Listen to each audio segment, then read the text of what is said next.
Go ahead. I'm Thank you, not Chairman even Barry. going to do the dishonor of butchering your name if you want to say your name. Thank you, Chairman Barry and members of the committee. I'm State Representative Matt Saborn D. Schwanier from Rockingham 30 Seabrook, here today to introduce HB1106. This is a bill requiring, it's a dual citizenship disclosure bill. I filed this legislation because I believe I've noticed a hole in our election system. Right now, there's currently no check to determine if a candidate for office has a second citizenship in a foreign country or not. And I see this as a right to know issue. If an elected official has a second passport, I think that their constituents should at least be aware. And I'd like to use myself as an example. Back in 2018, it was discovered that I was actually eligible and very interested at the time of becoming an Italian citizen. It was not something that I knew about growing up, going through the family genealogies. It turned out to be something that I could do. And I was very interested in the time being of doing my family tree. It's a huge process, thousands of dollars.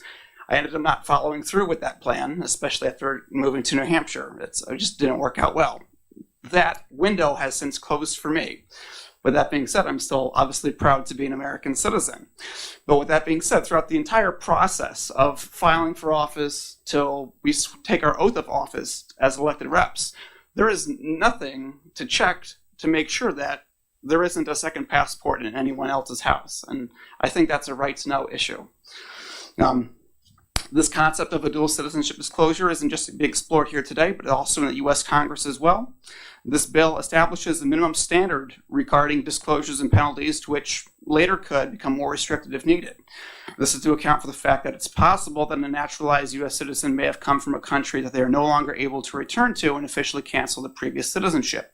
Each country, including the United States, has a specific process for revoking citizenship, and merely becoming the citizen of the United States and taking exclusivity oath does not mean that one has revoked the citizenship of his or her previous country. While there are certain foreign countries whom the U.S. has a contentious relationship more so than others, any dual citizen in office represents a potential domestic security risk. At its most benign, a dual citizen will take their position of public responsibility to the United States and New Hampshire constitutions seriously, and their public actions will reflect on their sincere concerns for the welfare of American constituents. However, dual citizens in office represent a potential conflict of interest, with at worst acting solely in the interests of their country of foreign citizenship while deceiving the American public. Under this bill right now, the penalty for failing to disclose after filing is the same penalty for violating oath, which is perjury, a Class B felony per RSA 641.1, punishable for up to 7 years in prison. Additionally, on the books today, there's RSA 92.2, which states that no person chosen or appointed to any public office or to any position where an oath is required under any law shall exercise such office or position or perform any act therein until he shall make and subscribe the oath or declaration as subscribed by Part 2, Article 84 of the Constitution of the United States. And any such person who violates said oath after taking the same oath shall be forthwith dismissed from the office or position involved. So the statutes on the books today already provide remedies where if someone were to be elected to office, failed to disclose his foreign citizenship, there's already a method of which they could be removed from office because they did not take that oath, and this bill establishes that oath. Any questions? Are there questions from the committee? Representative C. Thank you, Mr. Chairman. Thank you, Representative, for taking my question. I was just thinking this was a little bit confusing, and how would one know if they were a citizen of another state? Because I've lived in, this is my 6th state now, and 5 others I've registered to vote and voted in. Would those, I was born in yet another state, so would any of those be lingering citizenships? And how would I know? Well, if you're no longer a resident there, or if you have not taken an oath of citizenship to any of those states, you would not be, I don't believe that you would be a citizen of those states. I know we do have some New Hampshire citizenship bills that are being submitted this year to help further define what a New Hampshire citizen is, but using those standards, I would say that that's how you would know if you are a citizen of another state. Further questions? Representative Newsom. I guess following up on Representative C's question, the bill doesn't say it would be Representative C's knowledge that he is not a citizen of those other locales.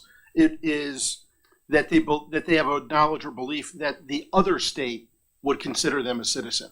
So it's not actually calling a requirement for actual dual citizenship. It's a belief, it's an understanding that the other nation or state could or could have you. So it seems like, as we heard during an executive session earlier today, that this is kind of a presumption of guilt prior to, instead of a presumption of innocence. That, as you said, we do have all these other laws on the books that that cover this. So it seems like adding this in advance would be problematic on that front as well. Well, you could come to the United States, naturalize, and you might not be able to be in a situation where you could go back. And that's why it's a disclosure, right? It's a disclosure. It's not a prohibition. We're in New Hampshire. We do the door knocking. People know who their candidates are going to be. It's a disclosure for that reason. Representative Wearing. Thank you, Mr. Chair, and thank you for taking my question. Yes, sir.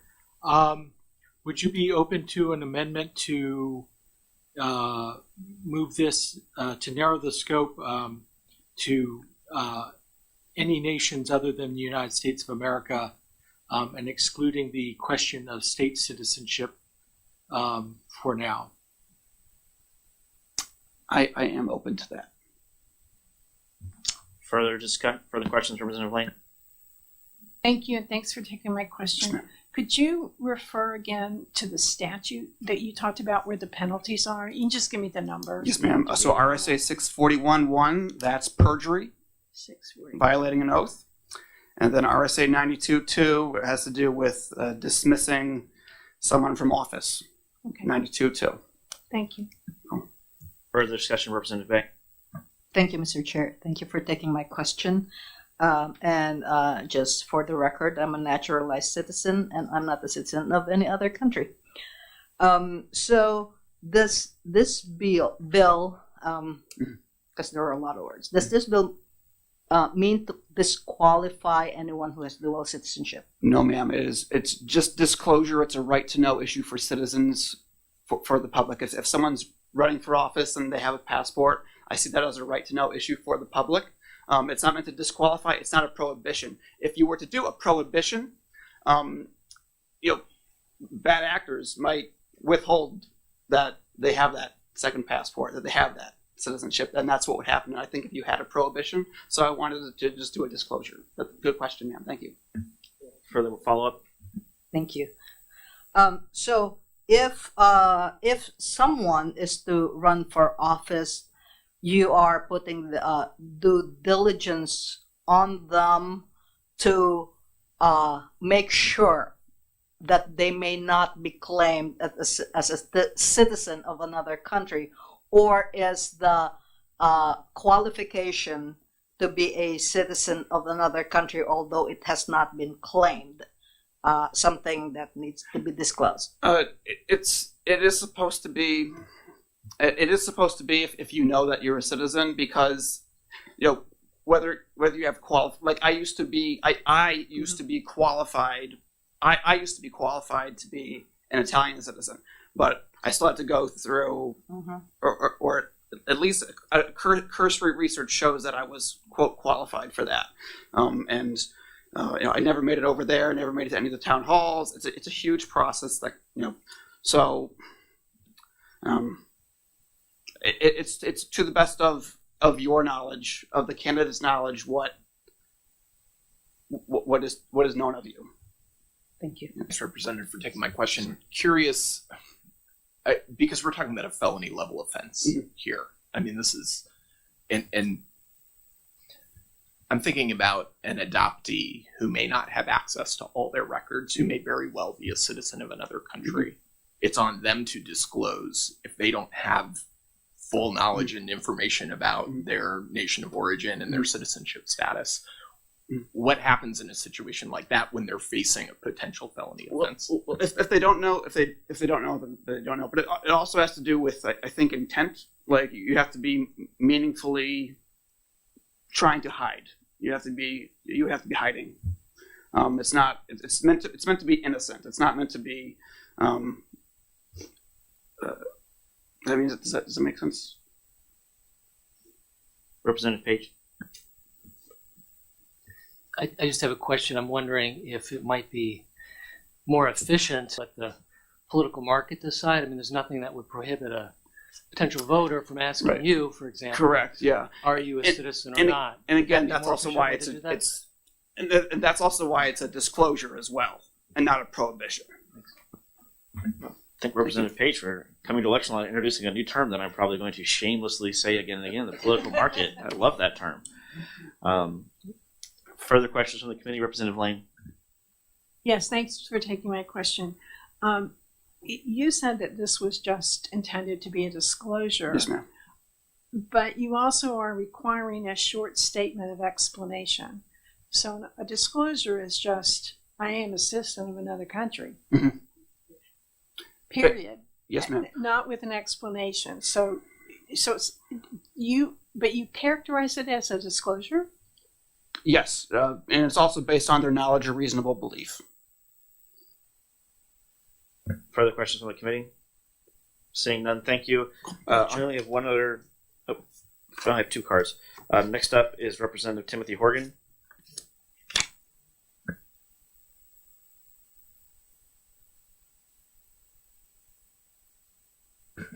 Thank you very much. I'm Representative Timothy Horgan from Stratford County District 10, the town of Durham. To the best of my knowledge, there aren't any other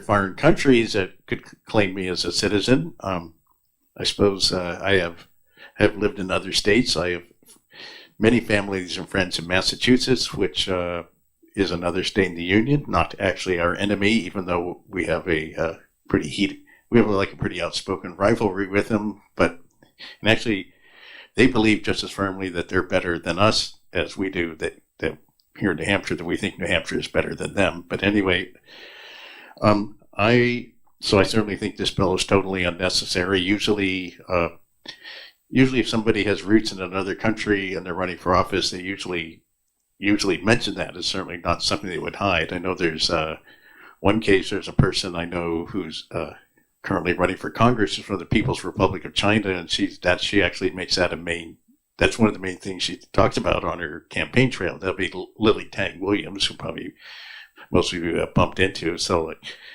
mean, in her case, it depends on the country whether or not they let you renounce your citizenship or what your status is. But there's certainly many people have roots in another country who are loyal citizens of the United States who haven't necessarily renounced their citizenship in the other country. And I will say, last year I had my 50th high school reunion. I went to high school in Massachusetts that has probably a somewhat more diverse student body than a typical high school. I hope it's okay to use the word diverse.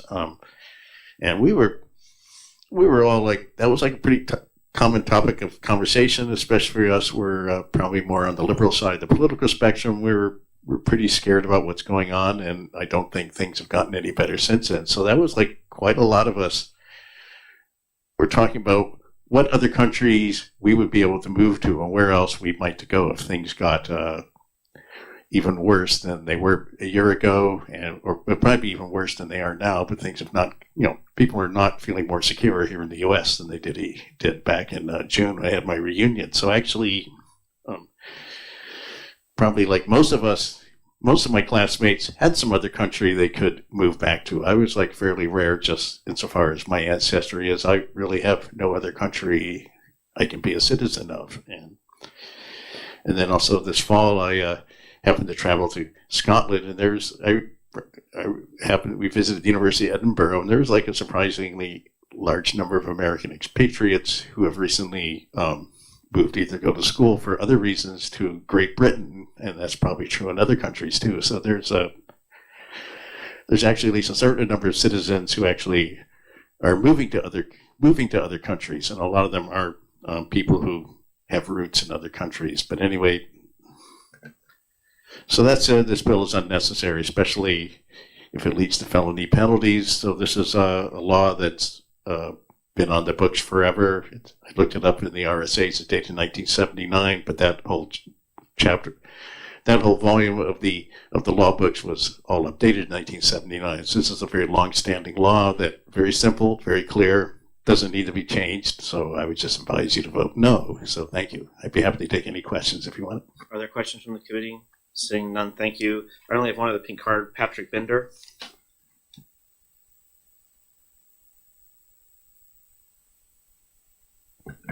Hello, Patrick Bidder from Manchester, here representing New Hampshire First. I agree with what Representative, I think it was Horgan, said there, because I'm also an American and I don't have another country I can go to. And as a voter, I want to know if someone else does.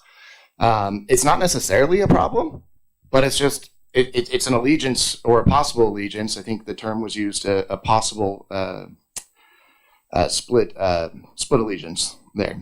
It might be like some state reps. I think I know one that has gotten citizenship in some foreign country, right?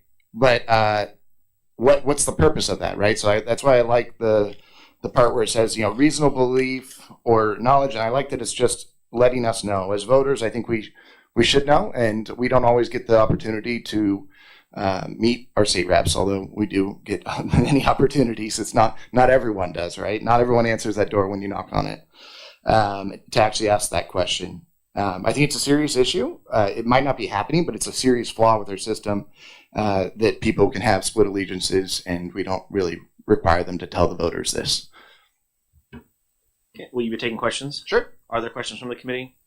Representative Bay? Thank you, Mr. Chair. Thank you for taking my question. Are you aware of any current state rep or senator who has dual citizenship? I mean, how aware am I? I don't know.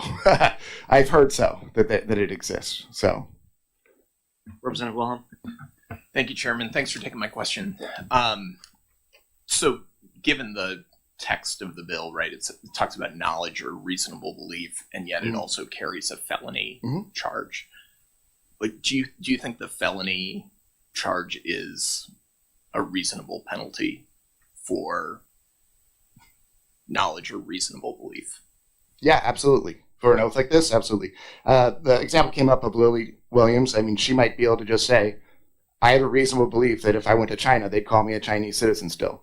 And, it's clear with her, maybe with her accent, where she comes from and whatnot. It's not always so clear. And I think it's worth mentioning to your voters and telling the truth about. Further questions from the committee? Representative Bay? Thank you, Mr. Chair. Thank you for taking another question. Do you think a felony charge is disqualifying for running for office? I don't know how the laws are right now on that. Further questions from the committee? Seeing none, thank you, Mr. Bender. I don't have any other pink cards for this. Representative Bay, would you do me a favor and grab that blue sheet for me online?